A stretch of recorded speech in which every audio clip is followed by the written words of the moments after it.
Assalamualaikum warahmatullahi wabarakatuh.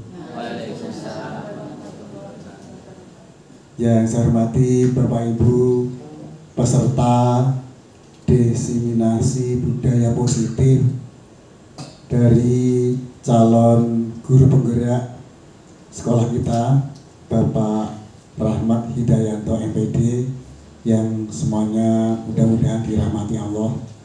Pertama, kita panjatkan puji syukur kehadirat Allah Subhanahu wa Ta'ala atas limpah-limpahnya, sehingga pada pagi hari ini kita dapat melaksanakan satu kegiatan yang di dalam kegiatan ini pastilah membicarakan tentang bagaimana peserta didik kita agar lebih baik dan lebih hebat.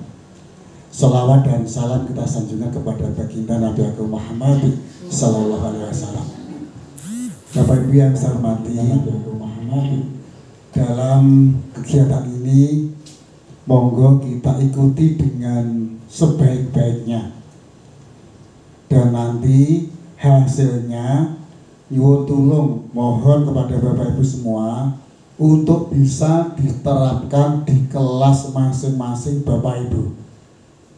Sebenarnya apa sih yang akan kita lakukan?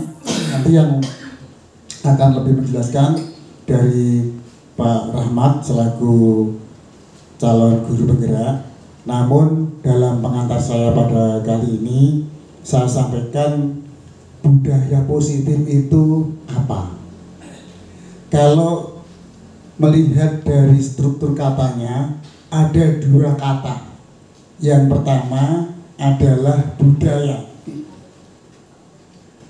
Ketika berbicara tentang budaya, saya teringat waktu belajar di Karaton Surakarta Hadiningrat. Ini ada sesanti dari Sandap Sampeyan Dalem Kanjeng Susuhunan Pakubuwana kaping 11. Sesantinya begini: kuncoro ruming bangsa dumunung haning luhuring budaya. Kuncoro ruming bangsa dumunung haning luhuring budaya. Artinya, kemakmuran suatu bangsa terletak pada keluhuran budaya. Kalau budaya kita itu luhur, budaya kita itu baik, maka kita akan terkenal di luar sana baik.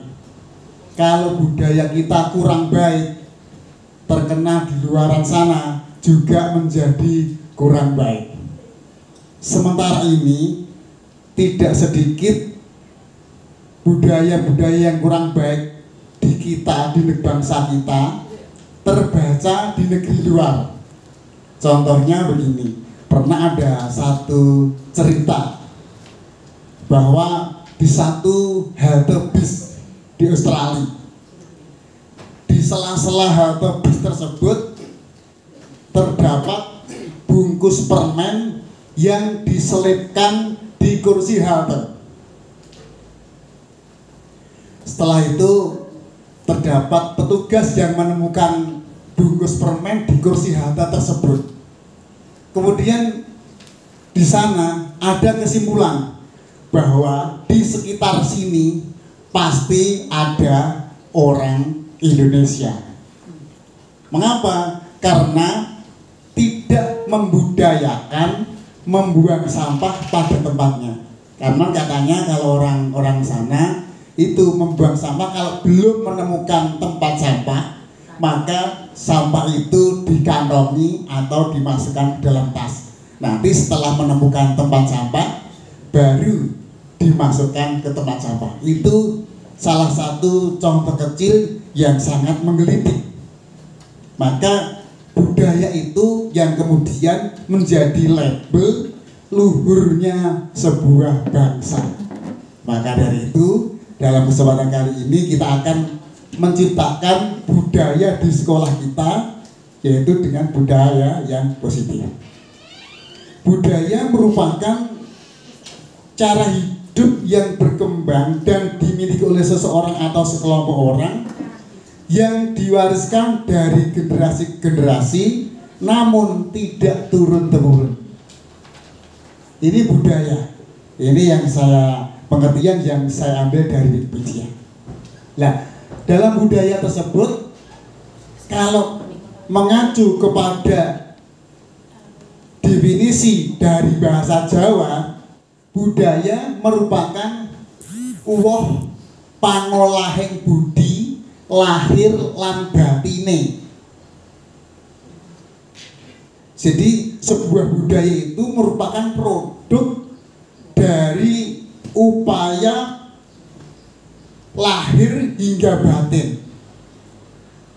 Maka dari itu budaya yang akan kita ciptakan ini nanti akan digali dari berbagai kaidah yang sangat dalam sehingga budaya tersebut dapat benar-benar dipahami kemudian dilaksanakan, dan pelaksanaannya bukan sekedar rasa takut.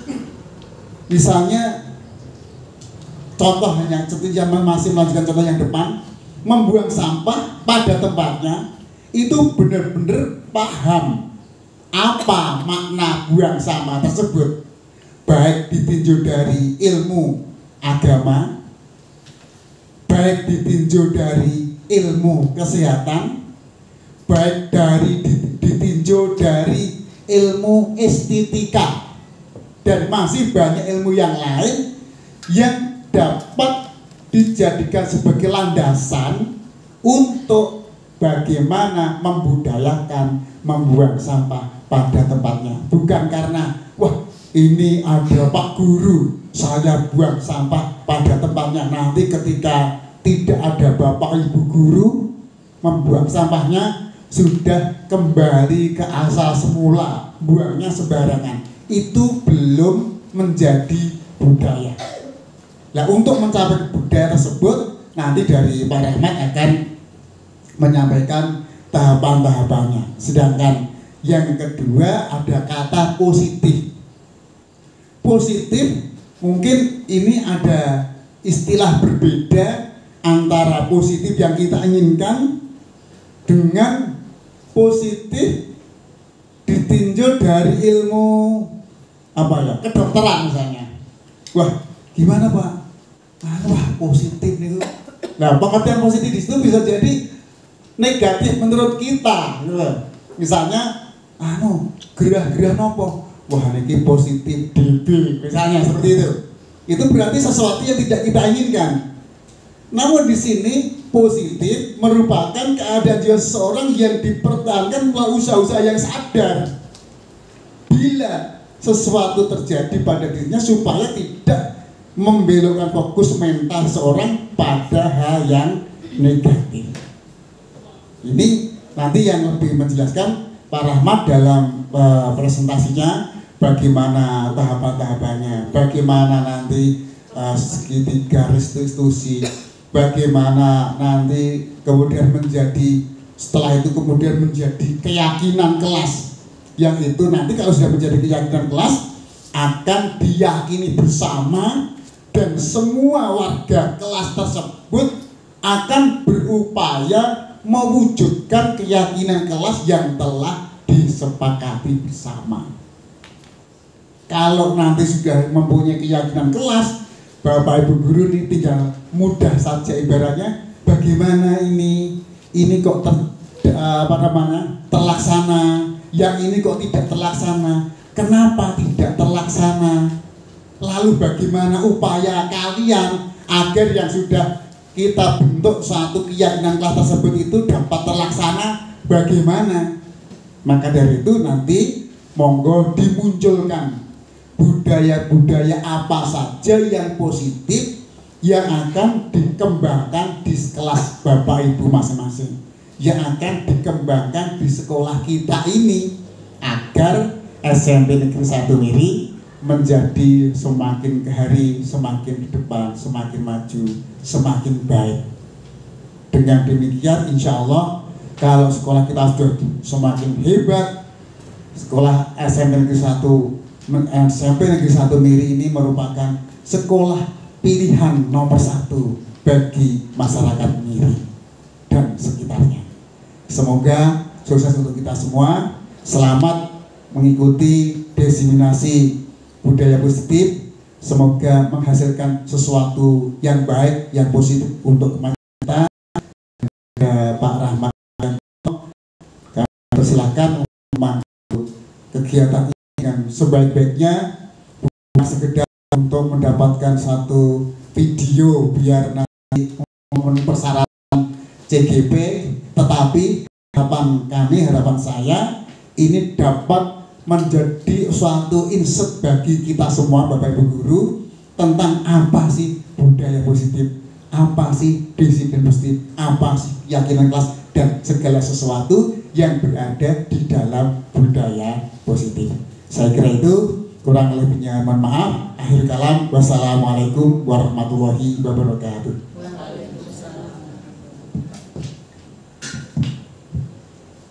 Demikian tadi sambutan yang telah disampaikan oleh Bapak Kepala Sekolah. Terima kasih yang telah menyampaikan pengantar tentang budaya positif, sehingga kami di sini memiliki gambaran yang jelas tentang apa itu budaya positif. Selanjutnya, apa itu budaya positif? Bagaimana menumbuhkan budaya positif yang baik di sekolah kita akan disampaikan oleh Bapak Rahmat Hidayanto. Waktu dan tempat kami persilakan. Bismillahirrahmanirrahim. Assalamualaikum warahmatullahi wabarakatuh. Alhamdulillahirabbil alamin. Marilah kita panjatkan puji syukur kehadirat Allah Subhanahu wa taala, sehingga pada kesempatan yang berbahagia ini, kesempatan yang luar biasa ini, kita bisa berkumpul di kantor guru atau di ruang guru untuk mengikuti diseminasi budaya positif sebagai tugas saya CGP Kawan Guru Penggerak Angkatan 10. Bapak Ibu sekalian, sebelum saya mulai untuk kegiatan diseminasi ini diseminasi ini merupakan salah satu tugas saya di modul 1.4. Jadi kalau Bapak Ibu nanti, terutama mungkin yang masih mencukupi untuk usianya, bisa menjadikan sebuah inspirasi bahwasannya mengikuti pendidikan guru penggerak itu tidak sehoror yang kita bayangkan. Mungkin kalau menjenengan baru mendaftar atau menerima edaran atau formulir pendaftaran itu sudah wah, guru penggerak itu nanti tugasnya akan banyak sekali, tidak ada waktu luang untuk kegiatan-kegiatan yang lain, mengajarnya akan terganggu dan lain sebagainya.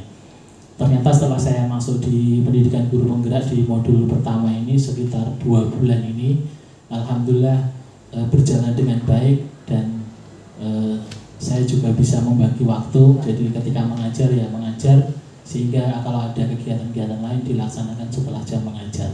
Jadi kalau ada kegiatan Zoom atau Google Meet itu diadakan di luar jam mengajar. Setelah itu bisa mengerjakan tugas, dan tugasnya juga santai-santai saja, enjoy saja. Jadi Bapak Ibu yang belum mungkin bisa mengikutinya, terutama yang mungkin belum sertifikasi, karena ini menjadi salah satu jalan penjenengan untuk mengikuti sertifikasi dengan cepat daripada menunggu PPG yang panjang. Begitu mungkin dengan kegiatan guru penggerak ini jenengan bisa lebih cepat untuk mengikuti sertifikasi begitu. Dan ini ada salah satu rekan kita Bu Eti yang nanti di angkatan 11. Insya Allah bulan depan Juli kalau tidak salah informasinya sudah akan dimulai untuk kegiatan pendidikannya. Oke, langsung saja untuk hari ini. Jadi saya akan memberikan sedikit sharing mungkin begitu praktek baik yang sudah kami lakukan atau yang sudah saya lakukan tentang budaya positif. Jadi ini adalah vaksin saya, Bu Hidayati. Beliau ini dari SMPN 1 Karangpandan. Kemudian pengajar praktek saya Bu Yuli Kusumawati SSMPD dari SMK 1 Miri, jadi tetanggaan kita. Jadi beliau berdua ini yang membimbing saya. Kalau fasil itu tugasnya membimbing secara online lewat kegiatan online, sedangkan pengajar praktek itu kegiatannya online, offline, pendampingan yang datang ke sekolahan. Jadi ini sekedar juga gambaran biar Bapak Ibu guru juga ada pandangan, oh kegiatan guru penggerak itu seperti ini. Berikutnya hari ini nanti saya akan mencoba untuk sharing berbagi ilmu yang sudah saya dapatkan tentang konsep inti dari budaya positif. Ada 7 hal yang nanti akan saya sharingkan, akan saya sampaikan. Yang pertama adalah perubahan paradigma belajar. Kemudian yang kedua adalah disiplin positif. Kemudian yang ketiga adalah motivasi perilaku manusia. Yang keempat adalah kebutuhan dasar manusia. Yang kelima adalah segitiga restitusi. Yang keenam posisi kontrol restitusi. Yang ketujuh adalah keyakinan kelas. Nanti bisa kita bahas satu persatu. Nanti setelah presentasi selesai, mohon tanggapannya, masukannya, pertanyaan dan penguatan dari apa yang kami atau saya presentasikan. Kita mulai dari budaya positif. Yang pertama adalah tentang pembelajaran dengan paradigma baru. Seperti kita ketahui bersama bahwa saat ini pemerintah sudah menggalakkan atau sedang menggalakkan dengan adanya sekolah penggerak, program sekolah penggerak. Nah ini sangat sinkron sekali dengan program atau dari guru penggerak ini, bahwasanya pembelajaran kita itu selama ini dianggap mungkin kurang bagus untuk perkembangan anak, sehingga ketika anak lulus sekolah itu dan bersaing di luar negeri, kita itu dianggap kalah gitu. Jadi yang kita dapatkan di sekolahan itu ketika diaplikasikan di dunia kerja itu tidak sinkron, sehingga kalau penjenengan membaca itu nilai indeks prestasi kita gitu, kalau dibandingkan negara-negara lain itu kita kalah gitu. Apa yang harus kita ubah? Yang pertama, pembelajaran kita itu mestinya berorientasi pada penguatan karakter. Kita sendiri sudah punya nilai-nilai luhur bangsa kita itu, atau bangsa kita itu sudah memberikan contoh gitu, nilai luhur yang sebenarnya sangat bagus sekali, namun mungkin belum dilaksanakan. Yang pertama itu ada 6 itu. Jadi yang sekarang kita kenal dengan profil pelajar Pancasila. Yang pertama adalah beriman dan bertakwa kepada Tuhan Yang Maha Esa. Yang kedua berkebinekaan global, bergotong royong, kreatif, bernalar kritis dan mandiri. Saya kira ini sudah jelas karena kita juga sekolah penggerak angkatan pertama dan ini sudah berproses kita laksanakan selama 3 tahun. Kemudian yang kedua adalah memastikan bahwa praktek pembelajaran itu berpusat pada siswa, di mana pembelajaran kita itu harus disesuaikan dengan kebutuhan siswa. Kalau dulu kita beranggapan bahwa siswa yang pinter matematika itu adalah siswa yang kita idam-idamkan gitu. Kalau mungkin dulu penjenengan waktu masih kecil itu ditanya cita-citanya apa, mesti tidak lepas dari dokter, tidak lepas dari pilot, tidak lepas dari mungkin polisi atau mungkin tentara begitu, tidak lepas dari itu. Tetapi beda dengan anak-anak sekarang. Saya bertanya pada anak saya yang kecil itu, yang masih TK, yang sering saya ajak ke sini itu, "Dik, nanti kalau besar cita-citanya apa?" Cita-citanya sederhana, "Saya mau jadi YouTuber." Gitu. Ya, YouTuber. Saya tanya, "Lah YouTuber itu apa dapat uang?" Dapat uang nanti dari subscribe-nya, dari like-nya gitu. Jadi anak-anak sekarang itu ternyata sudah bergeser pemikirannya. Kenapa nggak gitu? Saya tanya, kenapa nggak mau jadi dokter, nggak mau jadi polisi? Susah, itu nggak asik gitu katanya. Ya, YouTuber itu pekerjaannya apa? YouTuber itu pekerjaannya mengupload video. Dan terus dapat uangnya dari mana? Nanti dari subscribe gitu. Bahkan bisa menjawab, nanti kalau saya dapat double platinum saya nggak tahu. Double platinum dari YouTube itu nanti bisa dapat uang banyak Pak. Nanti saya kasih gitu. Anak kecil yang sekarang begitu, pemikirannya sudah sangat luar biasa. Jadi Bapak Ibu tidak usah khawatir lagi kalau anak-anak sekarang itu dalam tanda petik ada kompetensi yang kurang, matematikanya kurang. Jadi jenengan tidak usah berkecil hati, Pak. Kalau anak kurang sama matematika terus nyambut gawe opo gitu. Karena kalau kita mendalami ilmu ini secara pandangan ini secara mendalam, ternyata semua anak itu memiliki potensi. Seperti kalau kita bayangkan yang pemain sepak bola itu setahun digaji berapa? Kalau dihitung mungkin triliunan. Saya pernah baca itu Ronaldo CR7 itu loh. Itu per menitnya itu sekitar 1 miliaran. Bisa jenengan bayangkan. Hanya bekerja 1 menit ketika main sepak bola bisa menendang ke gawang lawan itu digaji 1 miliar, bisa dibayangkan. Kalau kita guru itu 1 miliar mungkin sak pensiunin mungkin mboten saged ngumpul ke 1 miliar. Gitu. Begitu juga yang lain, gitu, penyanyi, kemudian pelukis dan lain sebagainya. Jadi kalau ada anak yang punya potensi yang berbeda ketika di kelas, bocah senang gambar, yang diulang nyanyi, nah itu menjadi tugas kita. Bagaimana kita merubah paradigma yang dulu? Bagaimana kita bisa memberikan memberikan ruang kepada anak untuk mengekspresikan bakat dan minat yang dimiliki. Nah, ini ada beberapa pandangan dari seorang ahli, Stephen R. Covey, gitu, yang mengatakan bahwa bila kita ingin membuat kemajuan perlahan, sedikit-sedikit, ubahlah dari sikap atau perilaku Anda. Namun bila kita ingin memperbaiki cara-cara utama kita, maka kita perlu mengubah kerangka acuan kita. Ubahlah bagaimana Anda melihat dunia, bagaimana Anda berpikir tentang manusia, ubahlah paradigma Anda, skema pemahaman dan penjelasan-penjelasan aspek tertentu tentang realitas.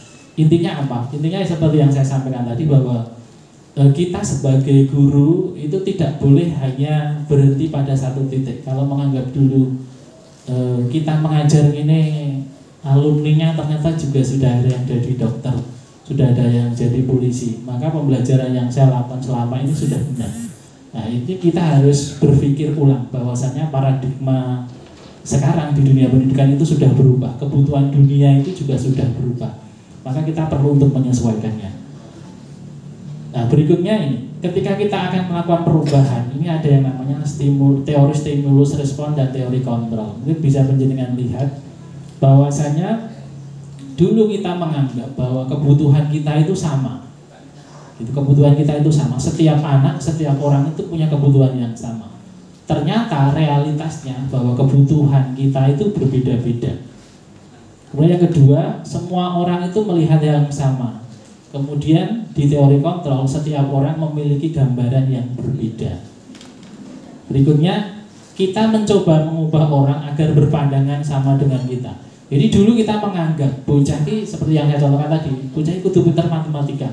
Nah, orang pintar matematika berarti dianggap gagal. Gitu. Ternyata pandangan itu harus kita rubah. Bahwa kita berusaha memahami pandangan orang lain tentang dunia. Ya, seperti tadi, anak bakatnya di musik, begitu, bakatnya di seni. Kalau kita paksa untuk belajar matematika, dalam tanda petik itu kudu diwajibkan matematikanya hanya 100, maka sama juga kita akan menyiksa anak tersebut. Gitu. Berikutnya adalah perilaku buruk dilihat sebagai suatu kesalahan. Semua perilaku memiliki tujuan. Jadi kalau kita dulu menganggap anak yang ramai di kelas, yang sering gojek, ketika diajar itu gambar seperti yang saya katakan tadi, itu menganggap bahwa itu perihal atau suatu hal yang salah. Ternyata kita harus mengubah pandangan kita bahwa anak yang menggambar, mungkin anak yang seneng ganggu koncongnya ketika membelajar, itu mungkin dia punya alasan tertentu. Nanti kalau penjenengan belajar tentang terdiferensiasi akan bisa memahami, oh ternyata anak ini gaya belajarnya gaya belajar ini, gaya belajar dan seterusnya. Kemudian orang lain bisa mengontrol saya. Orang lain bisa mengontrol saya. Ternyata hanya Anda yang bisa mengontrol diri Anda sendiri. Jadi kalau kita beranggapan bahwa ketika kita memberikan punishment atau hukuman, bahasa saya, itu kita bisa merubah perilaku anak.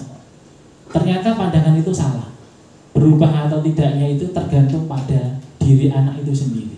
Nanti akan ada beberapa teori berikutnya. Kemudian ini sama, saya bisa mengontrol orang lain, Anda tidak bisa mengontrol orang lain. Kemudian pemaksaan ada pada saat bujukan gagal. Seperti anggapan-anggapan kita, nek dialusi itu gagal, maka langkah berikutnya adalah dikasari. Kalau dulu kan begitu. Ternyata itu pandangan yang mungkin kurang tepat, bahwa berkolaborasi dan konsensus menciptakan pilihan-pilihan baru. Kemudian dulu kita berpikir bahwa kita itu harus menang dan kalah. Ketika menyelesaikan itu, satu ada yang menang dan satu ada yang kalah. Ternyata bahwa kita sekarang harus mulai berpikir semuanya itu harus menang, atau istilahnya adalah win-win solution. Kemudian ini teori kontrol yang berikutnya, jadi dari Dr. William Glasser melalui teori choice theory yang tadi sudah banyak kita bahas, meluruskan beberapa miskonsepsi tentang makna kontrol, yaitu hal-hal yang selama ini kita anggap benar ternyata seiring dengan perkembangan zaman ternyata kurang tepat. Saya contohkan begini, pada dasarnya kita tidak dapat memaksa guru untuk berbuat sesuatu jikalau murid tersebut memilih untuk tidak melakukannya. Walaupun tampaknya guru sedang mengontrol perilaku murid, hal demikian terjadi karena murid sedang mengizinkan dirinya dikontrol. Saat itu bentuk kontrol guru menjadi kebutuhan dasar yang dipilih murid. Intinya begini, seperti yang mungkin tadi saya sampaikan, ketika kita menghukum siswa dengan hukuman menurut versi kita, nanti akan ada pembahasan berikutnya, kita seolah-olah sudah bisa mengontrol siswa. Anak itu kita hukum, kita berikan punishment begitu, maka anak itu otomatis akan mengikuti, tidak mengulangi lagi. Ternyata itu pandangannya salah. Mengulangi karena dia tertekan, bukan didasarkan pada kesadarannya. Di teori yang kedua itu begitu juga, ilusi bahwa sesuatu penguatan positif itu efektif dan bermanfaat. Kemudian ilusi bahwa kritik dan membuat orang merasa bersalah dapat menguatkan karakter. Ilusi bahwa orang dewasa memiliki hak untuk memaksa. Ya, ini beberapa pandangan-pandangan yang selama ini kita anggap benar. Contohnya tadi, ketika kita menemukan anak yang bersalah, dalam tanda petik itu melakukan kesalahan, kemudian kita langsung menghukum dan kita memaksa untuk mengikuti apa yang kita kehendaki tanpa kita mengkonfirmasi apa yang dilakukan itu alasannya apa. Yang kedua adalah tentang disiplin positif. Mungkin tadi sudah disampaikan banyak Pak Rohim tentang disiplin positif. Apa itu disiplin?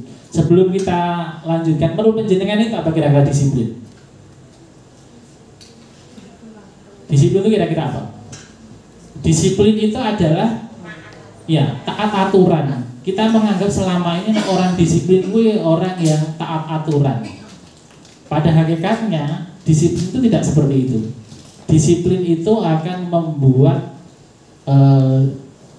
orang menggali potensinya menuju sebuah tujuan apa yang dihargai. Nanti akan ada paparan lagi lah. Ini yang teori mungkin yang agak modern sekarang ini. Disiplin adalah kemampuan memerintah diri sendiri. Artinya ketika disiplin itu dipaksakan, maka sebenarnya kita itu gagal.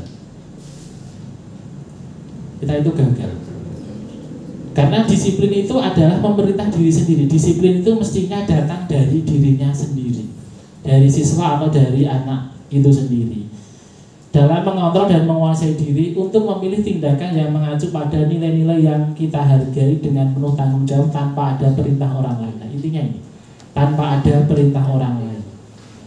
Jadi ketika kita memberikan sebuah punishment atau sebuah hukuman, bahasanya saya gunakan gitu karena nanti ada istilah lain, punishment atau hukuman, itu sebenarnya malah tidak mendisiplinkan anak.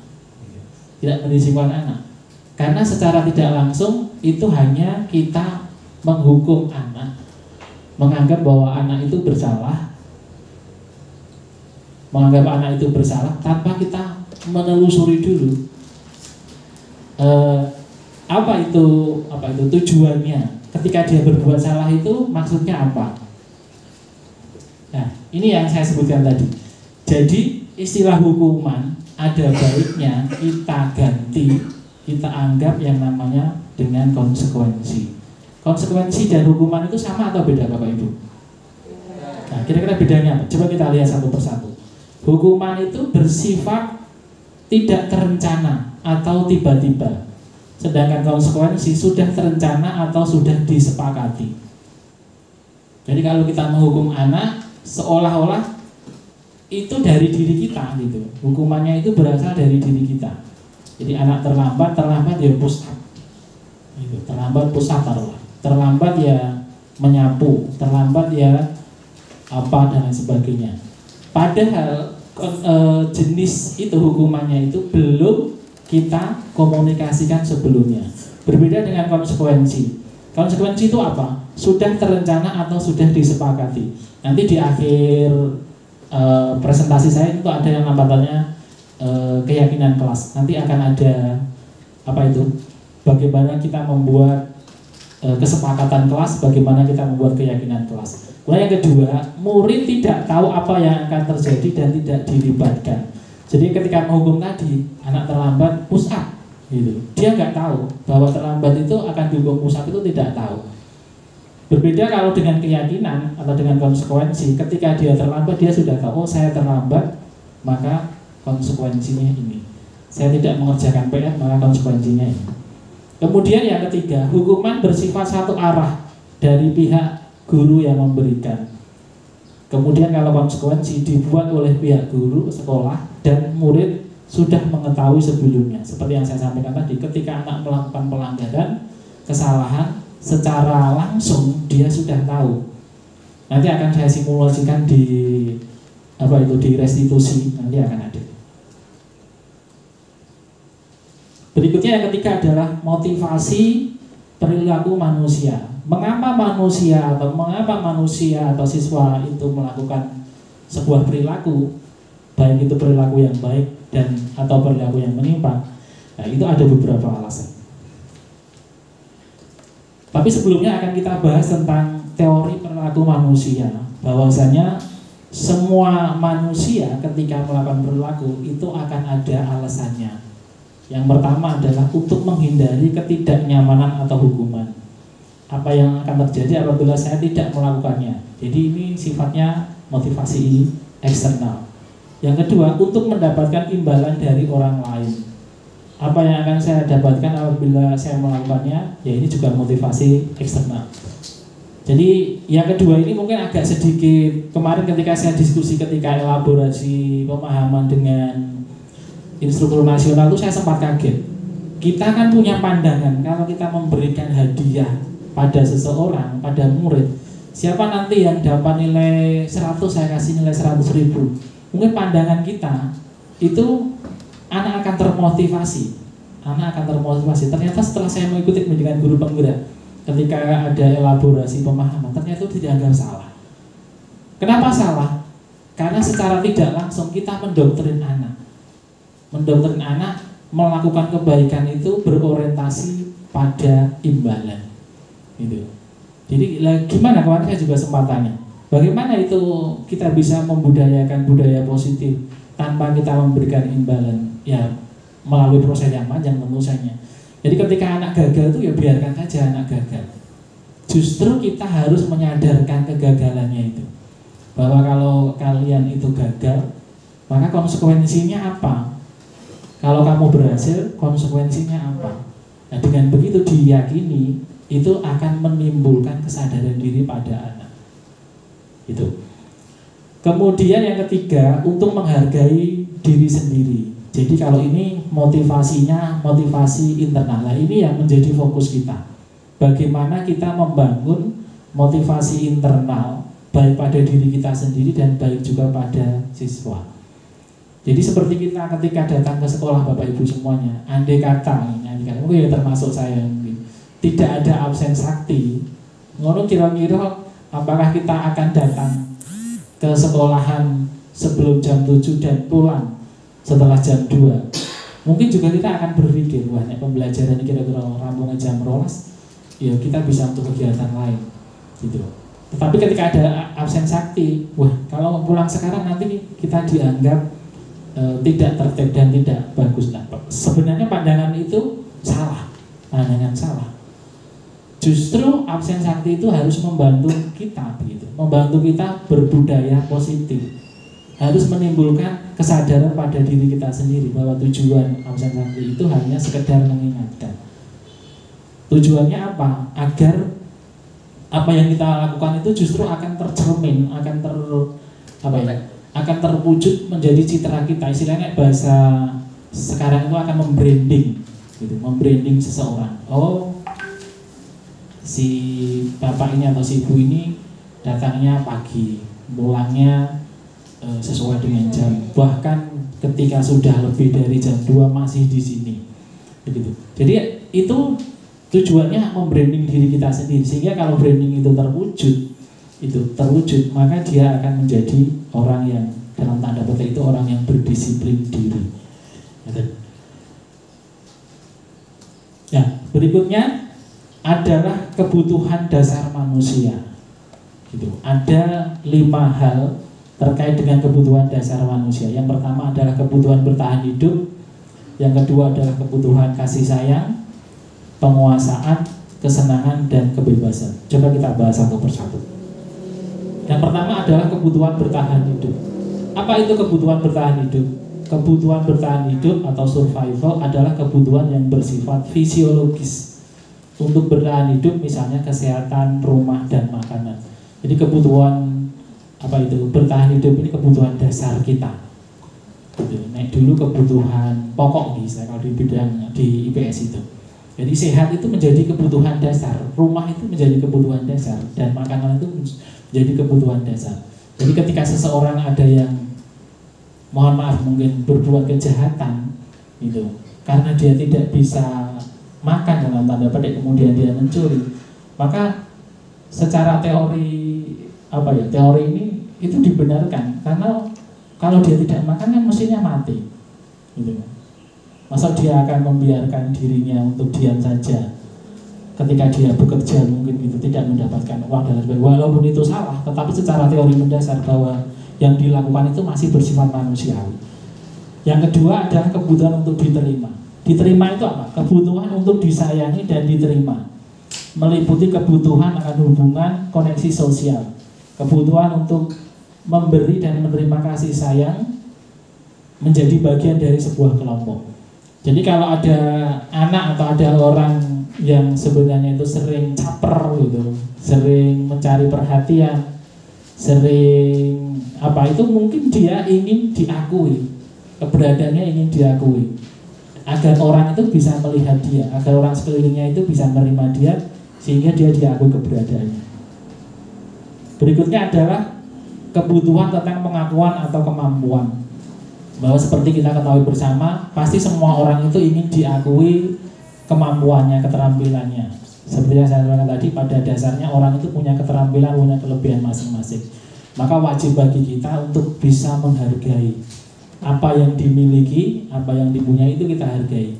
Contohnya saja di kelas begini, kalau ada siswa yang tidak mahir dalam matematika, saya sebut matematika bukan saya mendiskriminasikan pelajar matematika nih, karena memang pandangan kita itu bocah pintar matematika itu mesti bocah itu akan mampu di bidang-bidang yang lain gitu. Dia tidak mahir atau tidak bagus di matematika, ternyata di seninya dia bagus, di di bahasanya gitu, di lain sebagainya dia bagus. Nah itu justru yang akan kita kembangkan. Jangan kita memposisikan bahwa kamu tidak pintar matematika berarti masa depan kamu tidak baik, kamu tidak pintar di IPA masa depan kamu tidak baik, dan seterusnya. Ini artinya kompetensi yang dimiliki anak itu wajib untuk kita hargai. Biarkan biarkan kompetensi yang ada, bakat yang dimiliki, bakat yang ada yang dari alam itu dikembangkan semaksimal mungkin. Yang keempat adalah kebutuhan merasa senang. Jadi kebutuhan merasa senang. Orang itu pasti wajib untuk merasakan kesenangan. Kesenangan itu bisa kesenangan akan hobi, kemudian kesenangan bermain, atau kesenangan ketika tertawa. Maka jangan aneh kalau ada orang-orang di sekitar kita, mungkin keluarga kita yang punya suami mungkin hobinya itu gantang manuk, itu jangan dianggap itu suatu hal yang aneh gitu. Jangan dianggap itu ngopo gaweane gantang manuk bendino gendong keranjang ngalor ngidul gitu. Atau yang lainnya hobinya mancing gitu. Ada teman saya itu yang hobinya mancing, dari pagi sampai sore itu mancing kungkung kayak gitu, dan pulang itu tidak membawa ikan.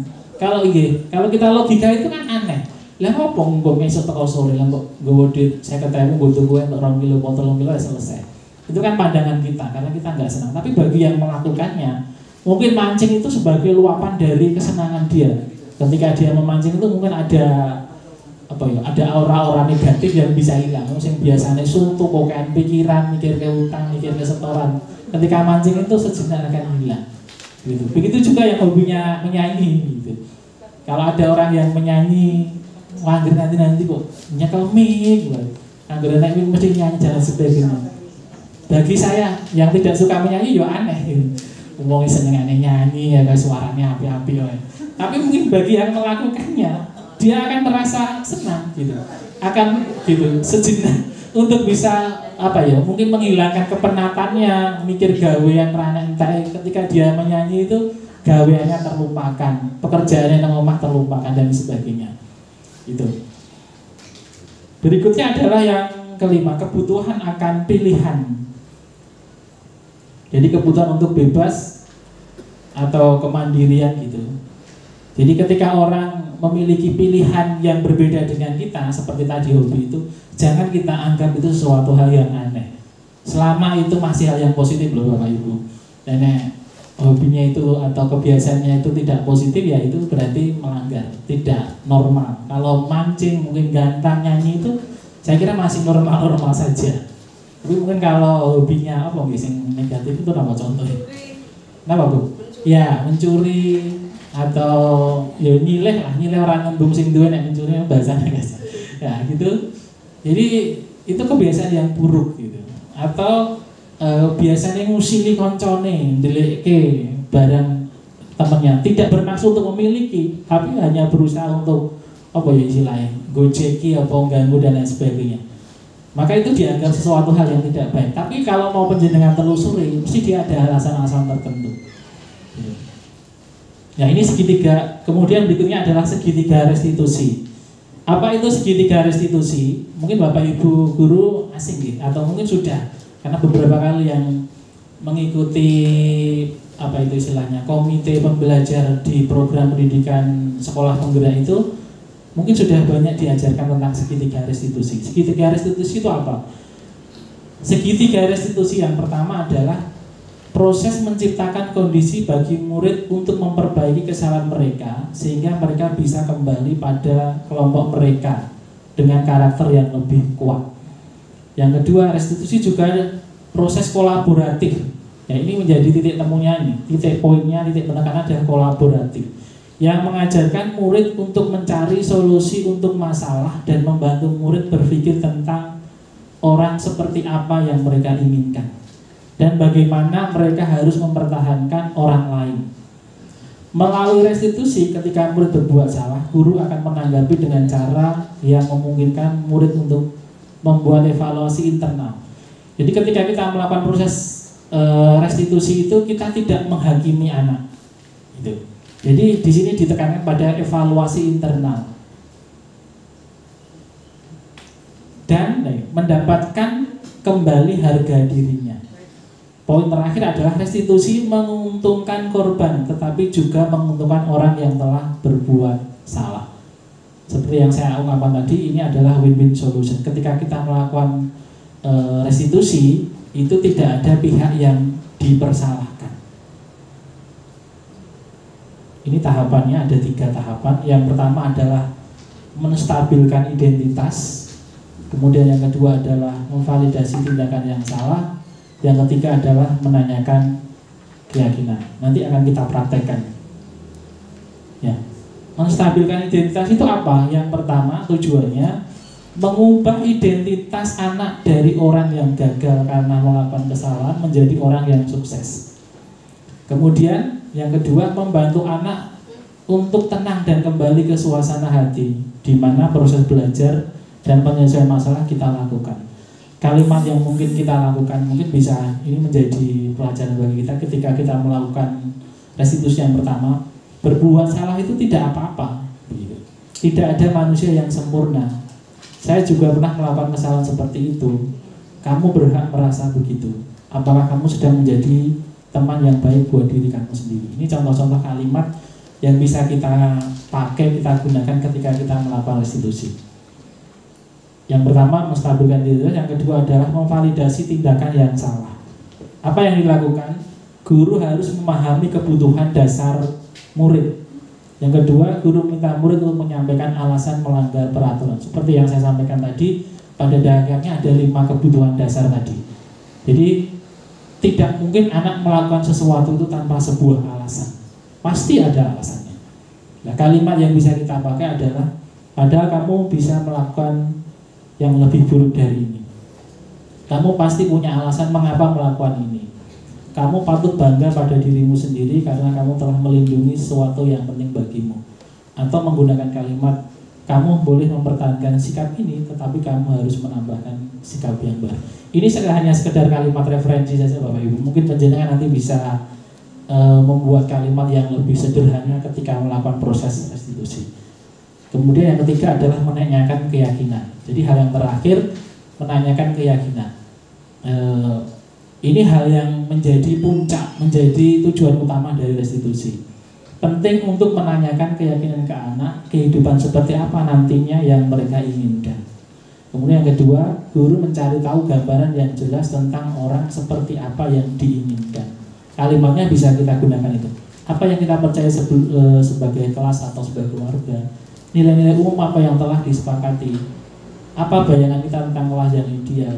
Kamu mau jadi apa dan seterusnya. Jadi ini juga hanya kalimat referensi. Ya, ini saya ketika melakukan proses restitusi. Kedepan menunjukkan. Apa tadi? Apa sarapan? Bisa penjenengan cermati nanti, kalau saya lah bisa diluruskan. Gitu. Ini putranya Pak Niko, ada mana Pak ya? Kalista.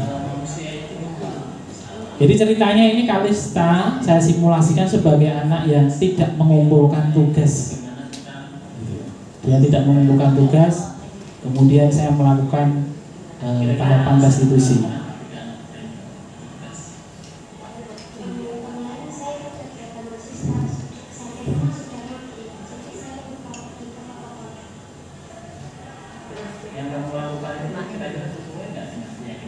Nah, ini sedikit yang terakhir tadi, menanyakan tentang keyakinan kelas. Keyakinan apa yang dilanggar bertanggung jawab? Nah, ini solusi yang datang dari diri anak itu sendiri. Jadi kita tidak memberikan hukuman. Nek kamu tidak mengerjakan tugas, kamu harus ini. Justru anak sendiri.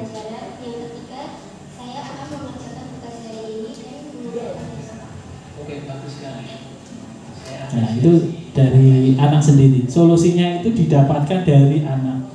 Jadi bukan dari kita. Kowe kudu ngene. Jadi kalau ada anak yang tidak mengerjakan tugas, kemudian kita suruh menulis 3 kali, 10 kali, 100 kali, dan itu tidak disepakati sebelumnya, berarti itu tidak sesuai dengan aturan ini, tidak sesuai dengan konsep segitiga restitusi. Ini simulasi yang kedua. Ini Farid kelas 8E juga. Dia terlambat masuk kelas karena kelamaan ngobrol di kantin. Kenapa kamu? Tadi terlambat masuk kelas dan pembelajaran bahasa Inggris. Terus kemana kamu tidak masuk kelas? Belum masuk kelas. Menstabilkan identitasnya yang pertama. Saya tadi di kantin Pak mau ngobrol bersama teman-teman. Oke, saya juga suka ngobrol dengan teman. Nah, ini memvalidasi tindakan.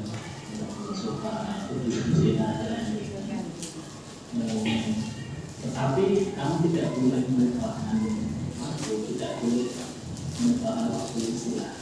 Mendengar di bahasa Ya Pak, saya tadi mendengar termasuk jam. Baiklah, setiap orang. Nah, ini validasi tindakan, menanyakan keyakinan jadinya tahap yang ketiga. Menjadi dasarnya. Pak Mas tidak menyalahkan kamu. Siapa yang salah? Cuma Pak Rahmat yang menunjukkan hal yang sudah kamu lupakan saat kamu masuk ruangan, dan bagaimana kamu akan memperbaikinya. Saya tadi terlambat masuk kelas dan meminta izin Pak Rahmat. Itu, Pak, kamu masih ingat dengan keyakinan kelas kita? Iya Pak, masih. Terus yang kamu lakukan sesuai nggak dengan keyakinan kelas? Ya, ini langkah yang penting. Keyakinan kelas mana yang ketika kita melakukan restitusi itu menjadi puncaknya. Kita menanyakan keyakinan kelas. Jika terlambat meminta izin kepada Bapak Ibu yang mengajar. Nah, itu kamu nggak tahu. Lalu gimana? Ini. Teman berguna, Ini anak melakukan apa itu, menemukan solusinya sendiri, gitu. Tanpa guru itu memberikan kamu harus begini. Anak sendiri sudah tahu keyakinan kelasnya yang saya langgar ini, maka saya harus ini, gitu.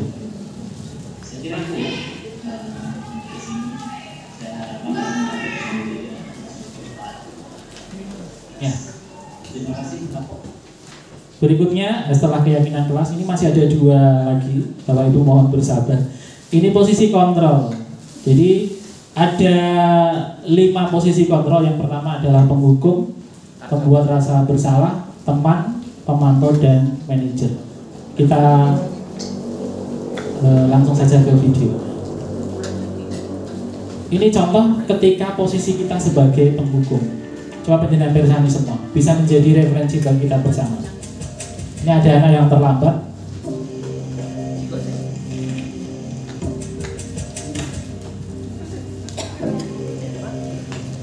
Naren, sini kamu. Penghukum ini. Selamat pagi Bu. Selalu terlambat. Kamu deh, pasti terlambat. Maaf Bu, saya Apa coba? Alasan kamu apa lagi? Ini kita langsung Kapan menjudge sih kamu anak. tidak terlambat? Jadi kita langsung Malas sekali ya kamu jadi anak. saya Dasar pemalas. Gak kapok-kapok sih kamu. Sudah berapa kali terlambat? Sana, kamu keliling lapangan basket 2 kali. Nah ini hukumannya. saya harus keliling lapangan basket Bu. Terlambat disuruh Kamu malah ibu. Berani-beraninya keliling lapangan jawab. basket. Sudah terlambat, masih berani jawab pula. Sekarang keliling lapangan basket 5 kali sekalian. Biar Nah kapok. ini kata-kata biar kapok ini kita Pergi menghukum. sana ke lapangan basket. Posisi penghukum biasanya berbicara dengan nada tinggi, menghardik, menunjuk-nunjuk, menyakiti, dan menyindir. Hukuman bisa berupa fisik maupun psikis. Ibu dan bapak guru hebat, dampak yang terjadi pada murid Kita ketika melakukan hukuman dampaknya ini. posisi penghukum Murid menjadi adalah pendendam. murid cenderung akan memberontak, bahkan menyimpan dendam. Kemudian yang kedua, posisi yang kedua adalah posisi pembuat merasa bersalah. Kita lihat simulasinya. Sesuai dengan kita betul ini.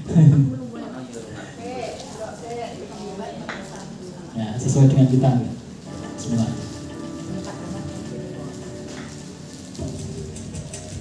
Ini pembuat bersalah. Simulasinya sama. Cocok kalian sinten iki. Naren. Kamu lagi. Selamat pagi Bu. Naren. Kamu kenapa terlambat lagi, Nak? Ya Tuhan, Naren. Kamu senang ya bikin ibu susah ya? Ini kata-kata yang membuat rasa bersalah. Nanti ibu yang ditegur bapak kepala Nah, ini sekolah, kata-kata. Nak. Disangka ibu tidak bisa membina kamu. Duh, gimana ini? Maaf Bu. Duh, Gusti Naren. Kamu suka ya kalau ibu ditegur bapak kepala sekolah? Terus, sekarang ibu harus tulis apa ini di buku absen?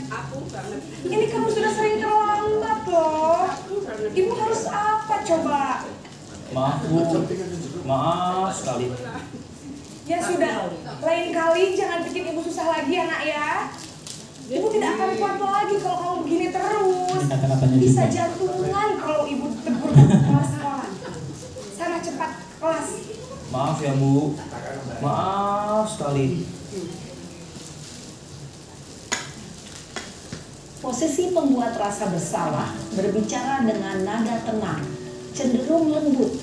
Namun kata-kata yang diutarakan membuat murid merasa menjadi orang yang gagal, memandang buruk dirinya sendiri, merasa tidak berharga, dan tidak sanggup membahagiakan orang lain. Ketika guru mengambil posisi pembuat rasa bersalah, murid akan menganggap dirinya yang bersalah. Ini efeknya, Dia akan menganggap menyimpan dirinya emosi akan gagal. negatif tersebut di dalam dirinya.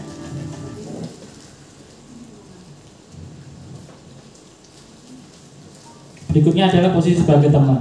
Nah, ini biasanya sing guru nom-nom atas kulon ini. Kita saksikan. Posisi sebagai teman ini seperti apa? Cocok nama buat ini.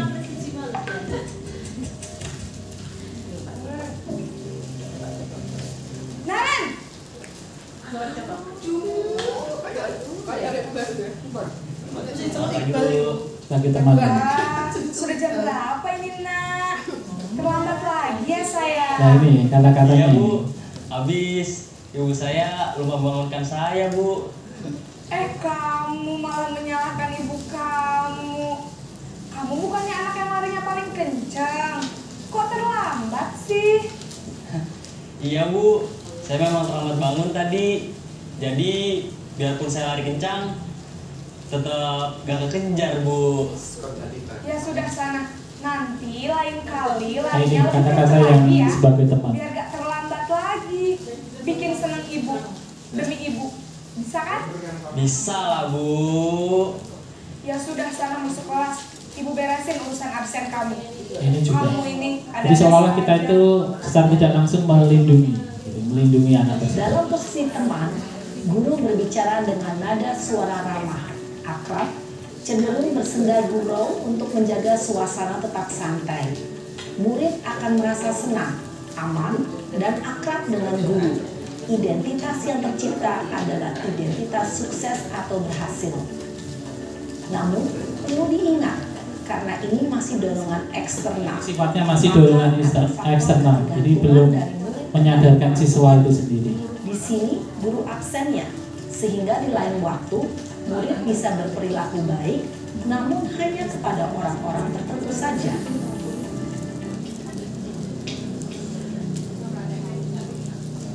Berikutnya adalah pemantau. Mari kita saksikan bersama-sama. Ini contoh kali sinten ini.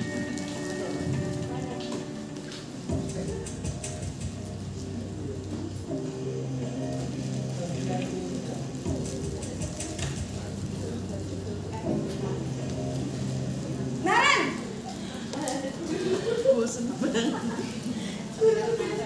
Selamat pagi Bu. Naren, apa peraturan sekolah kita tentang jam berapa kita harus masuk sekolah, nak? Ini sudah menyampaikan tentang peraturan. Harus di sekolah jam 7 Bu. Iya betul, sekarang sudah jam 7.20. Naren sudah tahu konsekuensinya jika terlambat hadir. Paham Bu. Saya harus tinggal kelas pas jam istirahat selama 20 menit. Iya benar, konsekuensinya demikian. Jadi nanti jam 9.30 pas istirahat, kamu harus tinggal di kelas, kerjakan tugas tambahan untuk ketertinggalan kamu, Ini ya? pemantau. Baik Bu. Dampaknya apa coba kita Posisi bersama pemantau sama-sama. mengandalkan penghitungan atau data untuk mengontrol murid. Jadi kalau memantau itu ada datanya tadi. Ini datang jam berapa? Ini jam berapa? Jadi ada Seorang pemantau data-data otentik yang bisa kita gunakan untuk mengingatkan anak. dan cenderung formal.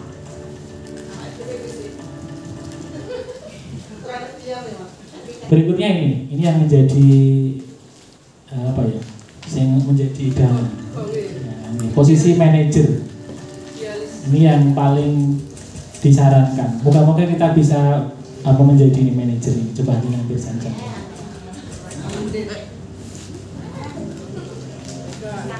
Naren, Nah, ini manajer. Pagi Bu. selamat pagi Naren. Maaf Bu. Saya terlambat. Iya, sekolah masuknya jam 7, sekarang sudah jam 7.20.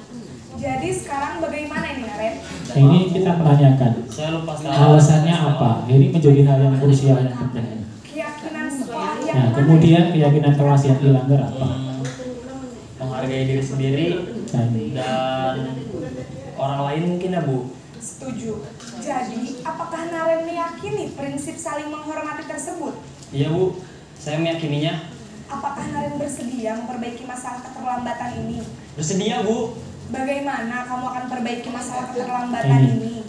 Solusinya juga datang dari anak sendiri. Saya akan coba untuk tidak lupa menyetel alarm saya, Bu. Baik, kalau Naren lupa menyetel alarm di rumah, ada orang yang kira-kira bisa bantu mengingatkan tidak? Ada, Bu.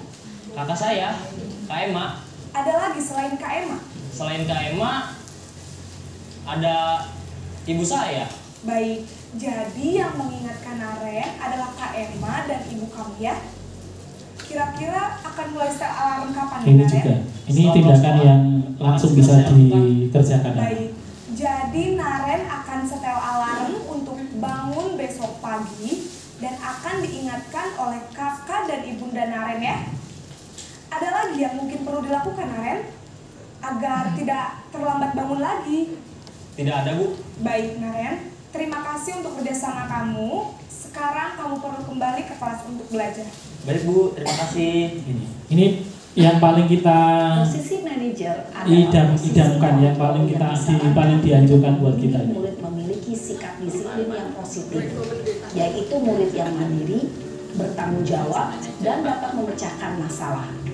Tujuan dari posisi ini adalah agar murid dapat berefleksi atas tindakannya. Jadi dia bisa berefleksi terhadap tindakannya, keyakinan kelas apa yang dilanggar. Sehingga membuat murid dapat belajar dari kesalahannya dan mencari sebuah solusi untuk menyelesaikan. Jadi solusinya juga datang dari dirinya sendiri. Begitu.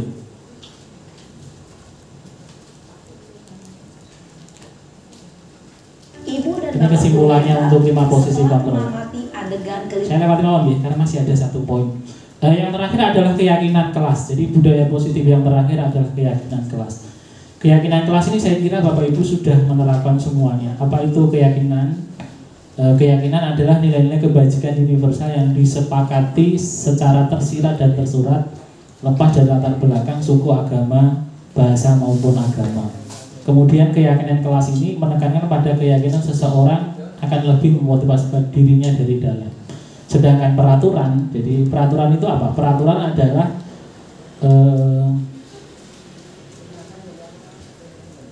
mendengarkan atau mengerti sesungguhnya tentang peraturan yang diberikan. Jadi peraturan ini lebih pada sesuatu hal yang sudah diputuskan tanpa ada kontribusi anak ketika menyusun peraturan tersebut. Ketika kita menyusun peraturan atau membuat peraturan keras, seseorang akan lebih tergerak bersemangat untuk menjalani keyakinannya daripada hanya sekedar serangkaian peraturan yang tertulis tanpa makna. Nah, coba kita ini tebak-tebakan. Kira-kira kalimat-kalimat ini termasuk peraturan atau keyakinan kelas? Coba yang pertama, selalu kembalikan buku ke tempatnya. Peraturan deh. Menjunjung tinggi solidaritas. Hadir di kelas 15 menit sebelum pelajaran dimulai. Keyakinan B. Berjalan hati-hati. Keyakinan. Dilarang melakukan kekerasan. Peraturan. Menghormati orang lain. Jangan berlari di koridor. Ya. Menjaga kebersihan kelas. Dan yang terakhir adalah dilarang merokok. Keyakinan D, Pak Agus. Kita cek jawabannya. Nah, selamat kembalikan. Berarti yang sudah betul berarti luar biasa dengan semua. Ini pembentukan keyakinan kelas. Saya kira tidak perlu saya sampaikan secara detail karena saya lihat di kelas-kelas itu sudah banyak melakukannya, langkah-langkahnya. Diskusi awal dengan siswa. Jadi ini seperti yang sudah pernah saya lakukan di kelas 9B. Jadi pertama kita mendiskusikan dulu, menyampaikan tentang keyakinan kelas. Setelah itu kita brainstorming atau curah pendapat dalam bahasa Indonesianya. Jadi anak kita minta untuk membuat keyakinan kelas versi anak itu sendiri. Gitu. Anak bebas, kemudian bisa kita dengan menggunakan stiker note itu ditempelkan di papan tulis. Kemudian penyaringan dan pemilihan apa yang sudah dituliskan dari anak tadi, keyakinan tadi, coba kita validasi bersama-sama. Gitu. Mana yang kira-kira sesuai, mana yang tidak sesuai, kita pilih-pilih. Jadi tidak semua yang diusulkan anak itu kita ikuti. Contohnya jam pelajaran yang harusnya 40 menit hanya 20 menit saja. Itu boleh makan dan minum di dalam kelas, kemudian boleh jajan ketika pelajaran. Itu kan keinginan anak. Kalau itu kira-kira tidak sesuai, ya harus kita degradasi atau kita kurangi. Contohnya itu. Kemudian setelah itu, dari keyakinan kelas yang dibikin anak itu kemudian kita rumuskan menjadi sebuah keyakinan kelas bersama-sama. Intinya apa? Tidak boleh ada larangan. Jadi dilarang, tidak boleh, itu tidak dianjurkan dalam keyakinan kelas. Ya, setelah itu kemudian kita minta anak untuk memberikan persetujuan. Kita tulis ulang keyakinan kelas itu, kemudian kita dokumentasikan, bisa ditempel di kelas sebagai pengingat bagi siswa. Itu saya kira di kelas-kelas itu sudah banyak diterapkan, karena kita sebagai sekolah penggerak angkatan pertama itu setidaknya sudah terlaksana dengan baik. Ini keyakinan kelas. Ya. Saya kira itu untuk presentasi hari ini dari saya tentang budaya positif.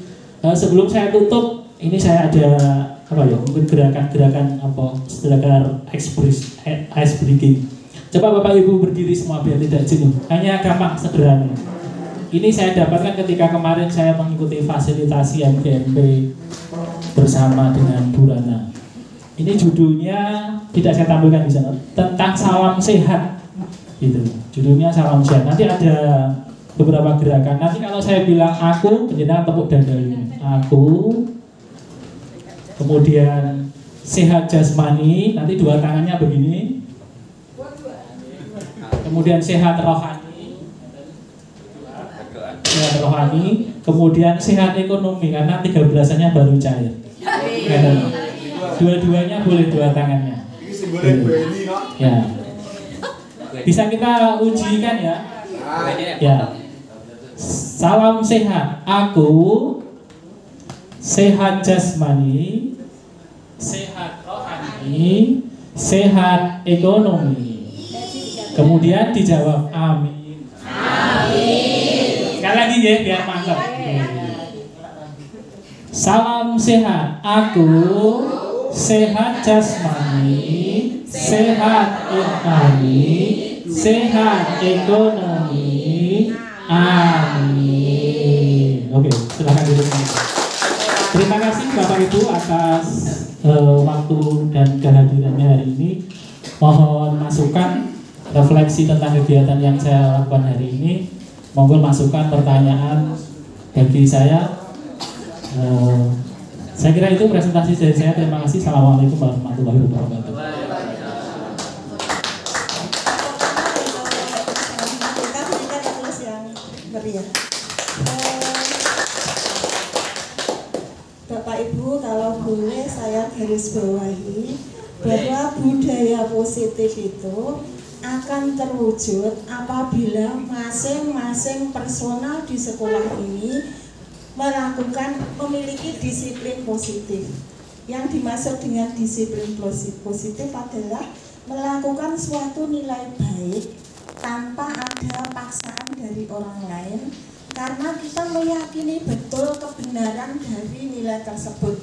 Contohnya seperti ini, panjenengan saya yakin punya nilai yang panjenengan pegang teguh, tidak akan makan daging babi. Panjenengan diberi apapun, diberi hadiah rumah pun tidak akan melakukan itu, tidak akan melanggar itu, karena panjenengan meyakini betul bahwa makan babi itu adalah nilai yang tidak baik. Demikian juga dengan di sekolah ini, kalau panjenengan punya nilai bahwa berangkat pagi, disiplin waktu, tepat waktu itu adalah nilai yang saya yakini betul, maka panjenengan tidak akan melakukan berangkat pagi itu tidak dengan tanpa terpaksa, tidak ada di hati itu orang yang merasa lagi mergo absen, mergo sebagainya. Untuk murid kita, salah satu contohnya di sekolah kita, kalau murid-murid itu di hati mereka itu punya keyakinan, punya disiplin positif, membuang sampah itu adalah sesuatu yang tidak baik, membuang sampah di tempat yang tidak benar, maka siswa tersebut tidak akan melakukan karena dia meyakini nilai itu dengan baik, tidak akan melakukan.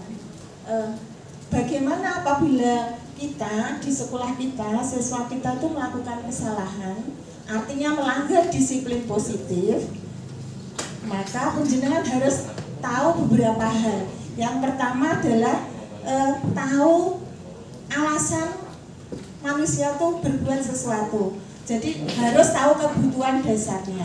Contohnya, anak buang sampah sembarangan karena kebutuhan dasarnya untuk menempatkan pada tempatnya itu tidak ada. Orang diwenggon misalnya, ada, dan sebagainya. Jadi untuk meyakinkan di dalam hatinya nilai baik itu penjenengan harus tahu alasan atau kebutuhan dasar manusia. Yang kedua, bagaimana kalau terjadi sesuatu melanggar, maka hal yang bisa penjenengan lakukan adalah melakukan restitusi. Ada 3 langkah restitusi. Tadi ada yang masih ingat? 3 langkah untuk melakukan restitusi itu nopo? Yang pertama nopo? Menstabilkan identitas. Jadi ketika anak melanggar disiplin atau tidak melakukan disiplin positif, penjenengan yang harus lakukan adalah menstabilkan identitas. Ora diseneni, tetapi anak itu disadarkan, le gak popo. Guru juga pernah seperti itu, seperti yang dihentikan Mr. Rahmat. Yang kedua adalah memvalidasi kesalahan.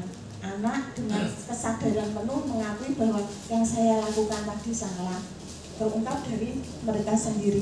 Yang ketiga adalah menanyakan keyakinan.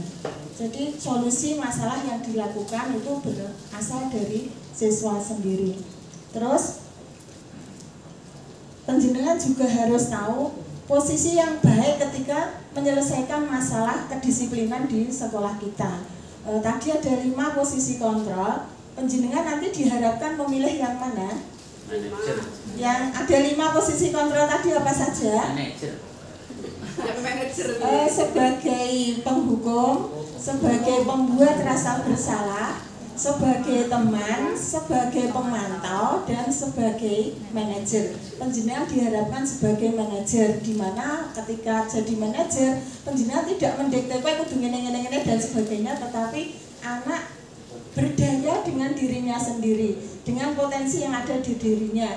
Aku duwene misalnya di rumah itu hanya jam beker. Ketika biar tidak terlambat, maka solusinya dari anak sendiri, karena posisi atau kondisi anak itu kan berbeda-beda. Enak sendiri jam beker, enak sendiri HP, maksudnya seperti itu.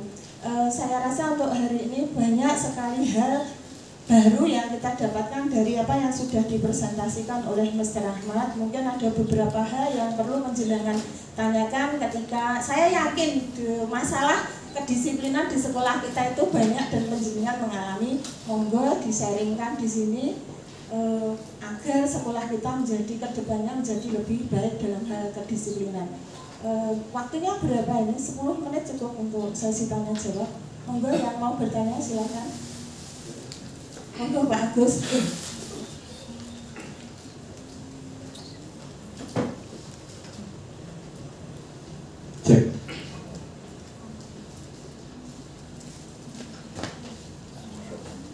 Cek. Assalamualaikum warahmatullahi wabarakatuh.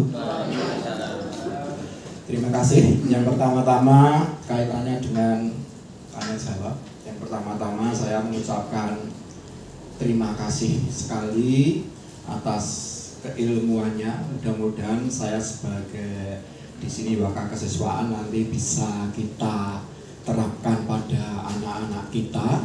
Ini adalah suatu ilmu yang bagus sekali. Sudah mungkin merupakan kajian-kajian para ilmuwan, para profesor yang memang yang nantinya akan mendidik anak-anak kita menuju ke depannya menjadi anak-anak yang sukses. Terima kasih. Di sini yang perlu saya istilahnya apa ya, kita sharing karena saya selalu kesiswaan itu hubungannya di lapangan. Yang pertama yang perlu saya sampaikan kaitannya dengan budaya positif. Kalau tadi dicontohkan bagaimana budaya positif itu akan kita lakukan untuk pendekatan saya selalu kesiswaan dengan anak didik, di mana di dalam pendekatan itu sayogianya itu adalah pendekatan secara dialogis, saling komunikasi untuk memecahkan permasalahan yang ada pada anak didik kita. Di sini saya ingin sampaikan begini. Secara teoritis memang itu sangat bagus sekali. Tadi saya mengatakan di lapangan. Kita pernah begini, memprogramkan istilahnya apa ya? Yang kita contohkan bullying. Kita membuat satgas bullying, anak diberi pendidikan bullying dan lain sebagainya. Kita sudah memprogramkan itu, anti bullying dan sebagainya. Bikin satgas, anak diberitahu, dikumpulkan, diajak komunikasi, diberi pengetahuan apa itu bullying dan sebagainya. Tetapi di lapangan itu malah sebaliknya. Kalau saya melihat di lapangan itu, selama itu diprogramkan, apakah itu pengaruh ini atau ada faktor yang lain? Dulu itu tidak ada, Pak. Namanya anak dengan anak. Cok. Ini contoh kecil. Ini dilakukan pada anak-anak kita. Ini yang lebih ngeri. Besu. Yang paling halus itu nama orang tuanya. Ini yang kita temui. Dan ini membudaya dikarenakan, ini bukan saya cocoknya nih, program-program itu dimunculkan. Kita nggih mboten Bapak. Kalau mengamati ngoten niku, dulu nggak ada yang namanya cok su itu. Saya itu belum pernah mendengar. Tapi saya mendengar itu pada waktu program ini. Dan ini juga sudah diklaim oleh Pak Nadiem Makarim sendiri bahwa program Kurikulum Merdeka kaitan dengan ini adalah suatu keberhasilan, gitu. Ini apakah anggap-anggapan atau bagaimana? Saya juga kurang tahu. Tapi bagi saya, kalau teoritis saya tidak menyalahkan. Memang pendekatan seperti itu. Bagi saya, mungkin dulu saya ikut workshop itu saya sederhana aja. Tolong saya minta contoh Bapak kira-kira yang bersinggungan langsung putra putri panjenengan itu bagaimana tingkat keberhasilan. Karena saya mengukur keberhasilan itu mungkin dari diri pribadi masing-masing. Begitu juga saya, ini pribadi ya. Mungkin saya mencontoh Bu Alfi. Meskipun Bu Alfi itu karena apa? Saya tonton, oh anaknya berhasil nurut dan sebagainya.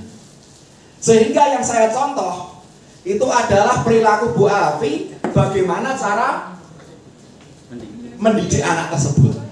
Meskipun itu nanti kontradiksi dengan teoritis yang ada itu. Paham maksudnya Pak Andi? Ini bukan pertanyaan, tapi kita sharing. Karena saya di lapangan bagaimana menangani anak-anak tersebut. Yang kedua, mengenai tadi budaya positif atau disiplin positif. Sejauh mana? Kita perilaku saya sebagai kesiswaan. Pertama, anak melakukan pelanggaran. Apa yang saya lakukan? Paling-paling menasihati. Kalau tidak memberi hukuman, itu kebiasaan kita. Memarahi, seperti apa yang contoh itu. Apakah hal-hal seperti ini pada kedepannya ini dihilangkan? Apakah segala bentuk permasalahan itu kita buat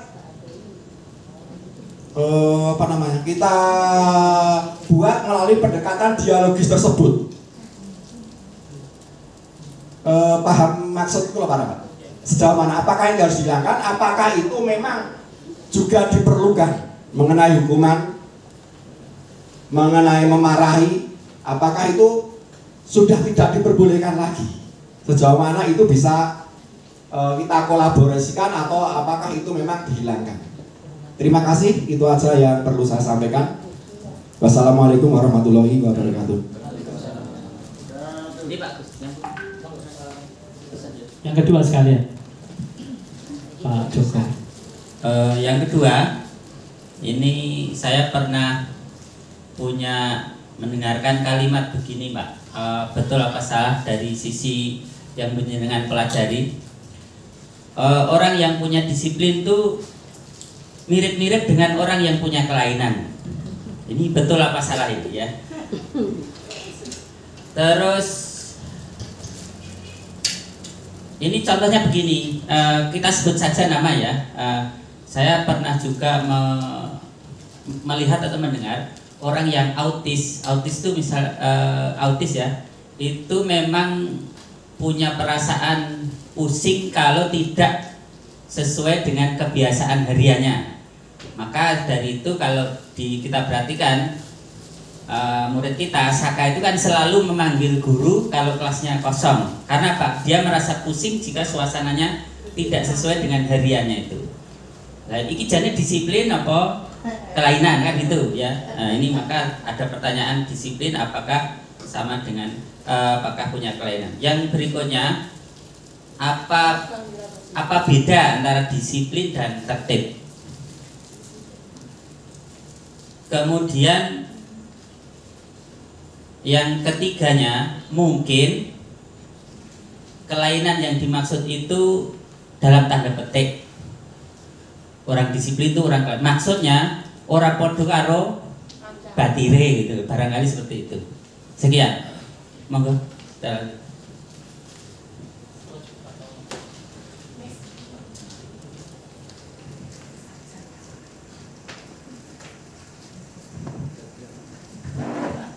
Monggo Pak Rahmat, ini sifatnya sharing ya. Monggo. Sebelumnya saya ucapkan terima kasih atas mungkin pertanyaannya atau konfirmasi dari yang saya sampaikan dari Pak Agus dan Pak Joko. Pada hakikatnya memang apa ya, budaya disiplin positif itu masih menjadi apa ya, PR besar bagi kita semua. Namun setidaknya kita sebagai guru, sebagai insan yang apa ya, baik istilahnya begitu, kita harus tetap berusaha bagaimana bisa mewujudkan disiplin positif itu dengan baik. Saya akan mencoba menanggapi dari Pak Agus dulu gitu. Mungkin ini dari sisi pandangan saya dan dari sisi pengetahuan atau apa ya, pemahaman yang saya dapatkan ketika saya mempelajari atau mengikuti program pendidikan guru penggerak. Yang pertama, apakah semua masalah itu harus melalui pendekatan dialogis? Karena justru ketika kita melakukan pendekatan dialogis itu hasilnya tidak maksimal, begitu ya Pak Agus? Yang pertama itu. Kemudian yang kedua, ketika ada program anti bullying itu justru malah muncul tren-tren baru. Sindek ben bocah urung kepikiran untuk membuli seperti itu, dicontohkan ini jenis bullying enak malah justru itu dilakukan. Kemudian yang ketiga, terkait dengan teori mendidik tadi ya. Mendidik itu ternyata di lapangan itu tidak sesuai dengan teori. Teorinya kita nggak boleh memarahi, justru dulu itu ketika kita menerapkannya justru itu malah berhasil. Ngerti ya Pak Agus? Jadi ada 3 hal itu. Kemudian saya akan coba menjawab yang pertama mengenai pendekatan dialogis. Pendekatan dialogis itu menjadi sesuatu hal yang wajib kita lakukan Pak Agus. Jadi apapun masalahnya, intinya kita tidak boleh menjustifikasi anak itu bersalah. Itu poin pentingnya. Jadi akan lebih baik kalau kita menanyakan pada anak itu terlebih dahulu. Seperti tadi disebutkan kebutuhan dasarnya itu apakah terpenuhi atau tidak. Karena saya sempat dulu itu menemui masalah ini, pengalaman pribadi saya. Saya itu pernah dulu memarahi anak yang terlambat ke kelas. Ketika masuk kelas saya jam pertama itu dia sering terlambat masuk gitu. Namanya saya lupa, anak laki-laki begitu. Sering terlambat dan lain sebagainya. Setelah saya tanya, "Lah ngopo to terlambat?" gitu. Awalnya saya tidak melakukan dialogis. Ketika saya melakukan dialogis, dia menjawab bahwa ternyata di dalam keluarga kita ada masalah keluarga yang sangat pelik sekali. Bapak ibunya sudah tidak ada, ikut simbahnya sudah tua, secara tidak langsung dia itu juga merawat simbahnya. Harusnya anak-anak SMP itu dirawat, itu justru dia merawat simbahnya. Itu dulu pernah, kalau tidak salah namanya Imam kalau tidak salah dulu. Tahun berapa itu? Itu dulu kejadian seperti itu. Jadi itu pentingnya dialogis Pak Agus. Jadi ketika kita ada anak, jangan kita langsung menjustifikasi. Kue salah kudu ini, tindakanmu itu salah. Kita coba cari, telusuri dulu kesalahannya itu apa, didasarkan pada apa. Apakah kesalahan yang dilakukan itu atas keinginan sendiri, dalam tanda petik dia justru ingin melanggar. Kan ada anak sih pengen coba-coba gitu. Aturan ini coba tak langgarin. Kira-kira sekolah ini apa itu ada hukumannya, ada tindakannya enggak? Kalau dulu Pak Priyantomo mencontohkan ketika di sini nenek bocah ini ketika jam kosong ini pertama no ngindik-ngindik guru nenek pora jajal menek pager enek wong nonton pora enek wong lurui pora nonton menek pager untuk meneng wae akhirnya melompat pager akhirnya bolos dan lain sebagainya. Pernah dicontohkan seperti itu lah. Ketika ada tindakan-tindakan yang dalam tanda petik menyimpang kemudian kita tidak menanganinya dengan baik dengan cara yang apa istilahnya dalam tanda petik itu manusiawi, maka tindakan itu justru akan tadi menimbulkan rasa dendam. Dan itu yang dialogis itu tetap penting kita laksanakan pada suatu ketika. Memang kalau butuh hal-hal yang khusus gitu ya kita tetap harus berlaku spesial, tetap ada spesial case itu mesti ada, kasus spesial itu mesti ada. Kemudian tentang program anti bullying diwacanakan, diprogramkan, dikampanyekan, justru itu menjadi trennya malah naik. Soalnya di LNG tadi, wah jenelo pakmu, justru dia malah nyelok dan sebagainya. Nah itu terjadi bagaimana? Kalau menurut saya karena memang keterlibatannya itu belum bisa total, Pak Agus. Jadi di sekolah mungkin memprogramkan seperti itu, tapi di kelasnya tidak ditindaklanjuti oleh wali kelas dan guru mampir. Begitu juga tidak kita komunikasikan dengan orang tua. Sehingga programnya itu seperti jomplang begitu. Di rumah perlakuannya seperti apa, di sekolah perlakuannya seperti apa. Jadi ketika kita membuat sebuah program apapun yang baik di sekolah maupun di manapun, itu perlu yang namanya kolaborasi. Kolaborasi itu menjadi sebuah kata kunci. Tidak bisa kita membuat aturan di sekolah ini, aturan A, di rumah A ini boleh dilanggar. A ini boleh dilanggar di kelas. Maka perlu sebuah konsolidasi, perlu sebuah kolaborasi dari semua aspek. Jadi baik dari sekolahan, dari kelas, dari bapak ibu guru dan juga dari orang tua. Semua bisa disinergikan secara bersama-sama. Memang itu bukan sebuah pekerjaan yang mudah, saya mengakui. Jadi tidak bisa ketika kita melakukan sebuah program itu mesti berhasil, itu tidak mungkin. Itu tidak akan mungkin. Pasti ada perjalanannya, ada dinamikanya, ada pertentangan, ada ketidaksetujuan dan sebagainya, itu hal yang wajar. Tapi seiring berjalannya waktu, ketika kita konsisten, insya Allah itu akan menjadi sebuah keberhasilan bersama. Dan kemudian yang terakhir tadi mendidik kontra dengan teori. Teori ini nyengeni anak ini gak sesuai atau gak boleh. Ternyata orang-orang dulu seperti yang contohkan tadi, nek zaman biar kalau diceritani bapak saya, mungkin ibu saya, zaman biar ini nek guru hukum ya hukum tenanan gitu, digebuk, dilempar penghapus, kono adek, skojam, itu hal yang biasa. Dan dulu itu justru berhasil, dan beliau-beliau yang dulu seperti itu juga cerita, aku dek men mau rati sing ini bapak ibu guru mungkin saya mau rada di polisi, mau rada di ABRI dan TNI dan lain sebagainya. Memang seperti saya sampaikan tadi bahwa teori itu akan berjalan sesuai dengan zaman, Pak. Jadi di filosofinya Ki Hajar Dewantara atau KHD itu bahwa kita mendidik itu harus sesuai dengan kodrat alam dan kodrat zaman. Nah, kodratnya itu. Jadi kodrat zaman itu apa? Zamannya dulu seperti itu dibenarkan, Pak. Tapi zamannya sekarang jenengan mungkin jewer atau ngamplok bocah, itu ketika nanti diceritakan di rumah, mungkin orang tuanya akan menganggap ini pelanggaran HAM dan sebagainya. Karena memang zamannya seperti itu. Kalau orang dulu bocah itu dihukum begitu, cerita ngomong, orang tuanya justru mendukung gurunya, bapak ibu gurunya didukung, gitu. Kamu dihukum bapak ibu guru itu mesti ada alasannya, gitu. Mesti ada alasannya. Dan orang tua menyetujui bahwa itu tindakan yang dianggap benar.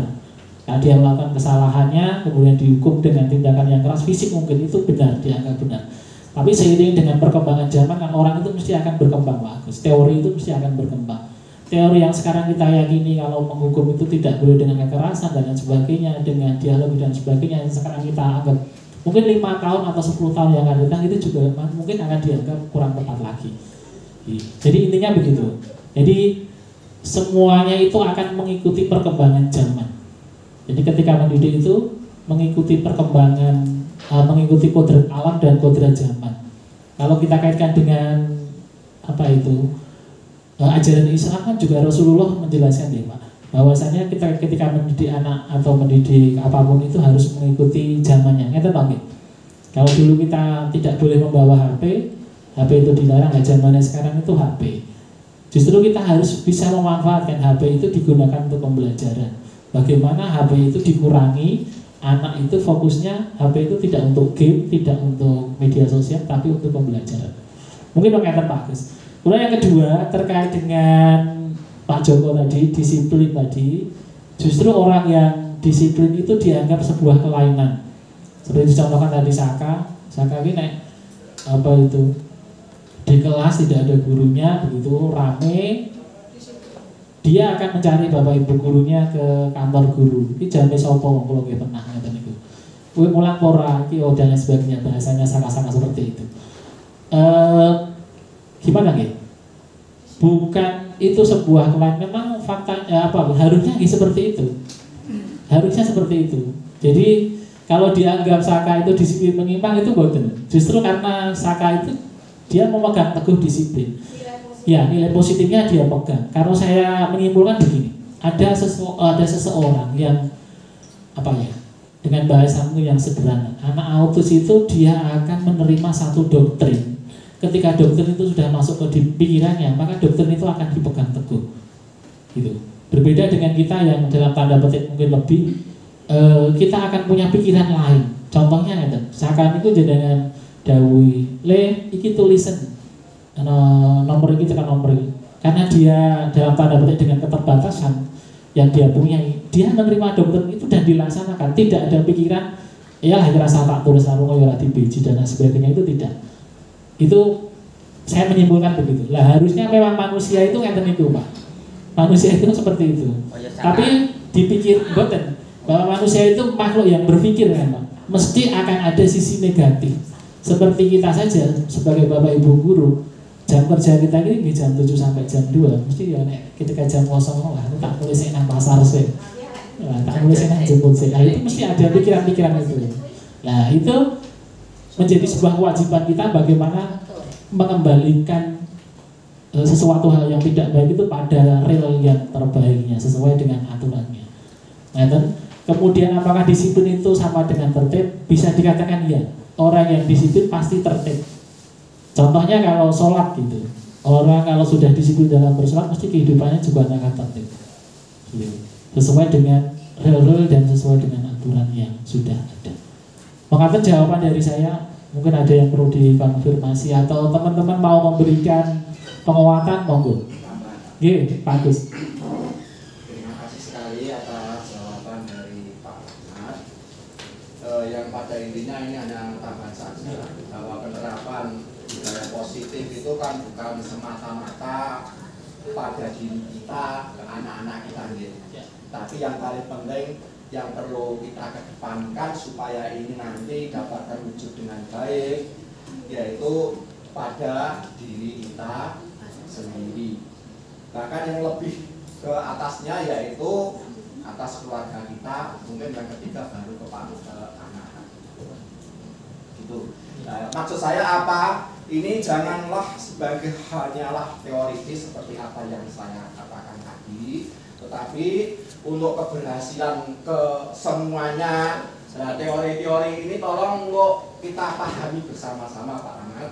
Tolong mari sesuatu itu pada diri kita sendiri. Itu ini hanya tambahan aja. Terima kasih. Ya, sepakat Pak Agus bahwa semuanya itu kembali pada diri kita sendiri. Ketika kita akan menerapkan sebuah aturan ataupun apapun, kita harus bisa memberikan teladan. Jadi kalau penjenengan dawuhi anak itu jangan masuk kelas terlambat, kalau penjenengan sendiri terlambat, maka jenengan akan diprekne oleh bocah. Jenengan dawuhi tugas itu harus dikerjakan, kalau tidak dikerjakan nanti akan saya berikan konsekuensi, bahasanya saya ganti konsekuensi.